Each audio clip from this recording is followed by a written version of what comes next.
No es hasta el 20.000 a.C. cuando aparecen las primeras tribus nómadas en el actual México. Se dedican a recolectar frutos y a cazar. Estas tribus acaban descubriendo la agricultura y aparecen las primeras aldeas y poblados.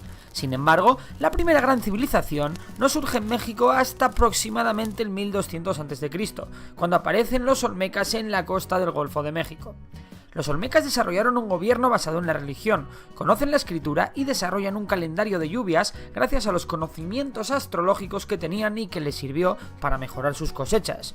Los olmecas desaparecieron en el siglo V a.C. por motivos desconocidos. Sin embargo, en el siglo III llegaron los mayas, con una cultura mucho más desarrollada, y se asientan en la península del Yucatán, extendiendo su influencia por otras zonas. Los mayas se organizan de forma feudal con grandes señores que podían gobernar varias ciudades cercanas, desarrollan aún más los conocimientos astrológicos e incorporan las matemáticas a su sociedad. Los mayas desarrollaron también importantes redes comerciales con otros pueblos y tribus del actual México y de América Central. Antes de llegar los españoles hay que destacar el Imperio Mexica, que surge en 1325 y que funda Tenochtitlán, su capital. El Imperio Mexica destacó por su organización y su avance tecnológico, que incluía el uso de metales como el oro, la plata o el bronce con fines militares. El problema del Imperio Mexica es que constantemente oprimió a otros pueblos de la zona, algo que sería su perdición. En 1492 Cristóbal Colón llega a América, y en los años siguientes los españoles mandan varias expediciones con el objetivo de conquistar todo el Nuevo Mundo. Hernán Cortés derrota al Imperio Mexica ayudándose de otros pueblos locales y establece el Virreinato de Nueva España. Todo este proceso lo podéis ver en profundidad en el vídeo que os dejo en la descripción. Los españoles incorporaron a los habitantes indígenas al imperio. El Imperio Español también se encargó de explotar los recursos mineros mexicanos, especialmente la plata, e incorporó al Virreinato de Nueva España al comercio internacional, conectando Acapulco con Asia a través del Pacífico y conectando el puerto de Veracruz con Europa. Las clases sociales estaban muy marcadas, sin embargo, al contrario que en las colonias inglesas, en el actual México sí hubo una mezcla de razas entre los indígenas y los españoles. Así surgen los criollos, que era gente nacida en América de padres españoles, y los mestizos, que eran hijos generalmente de padre español y madre indígena. Los grandes problemas vinieron con la decadencia del Imperio Español y la llegada de los Borbones con una mentalidad centralista que descuidaba las colonias. Todo esto provocó el comienzo de un movimiento independentista. Algunos sectores de las élites criollas cada vez veían con peores ojos el dominio político y sobre todo económico que ejercían los españoles sobre el virreinato.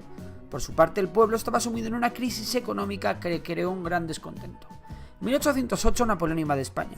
En ese momento los sectores mexicanos más independentistas aprovechan para alzarse en armas contra el dominio español.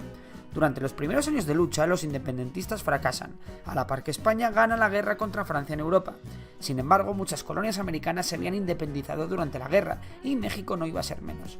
Las élites criollas eran en su mayoría seguidoras del absolutismo de Fernando VII.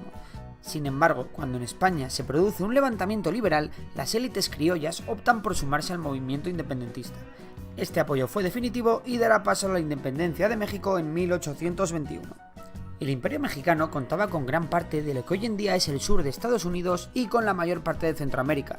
Sin embargo, la crisis económica que provocó la lucha por la independencia hizo a los sectores liberales conspirar contra el emperador Agustín I, que fue derrocado apenas 6 meses después de llegar al poder. Se crea entonces la República Federal Mexicana en 1823 y Centroamérica se separa de México.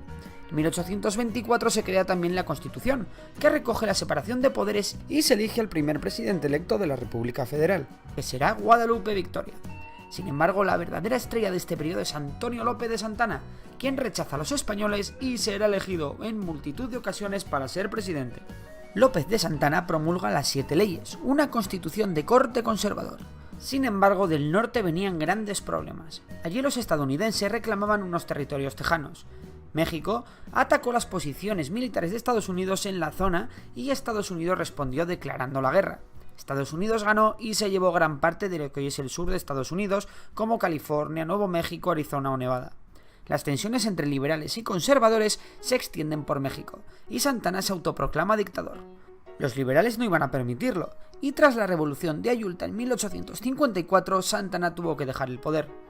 Todas estas guerras crearon una gran crisis económica. México fue incapaz de pagar su deuda externa y Francia, uno de sus principales acreedores, no se iba a quedar de brazos cruzados. Francia, junto a España e Inglaterra, acudieron con sus flotas. España e Inglaterra se retiraron tras negociar con México, pero Francia atacó. Los mexicanos derrotaron a los franceses en la batalla de Puebla.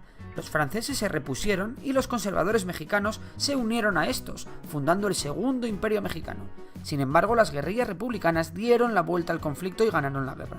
Los franceses se retiraron, los conservadores se rindieron y el emperador fue fusilado.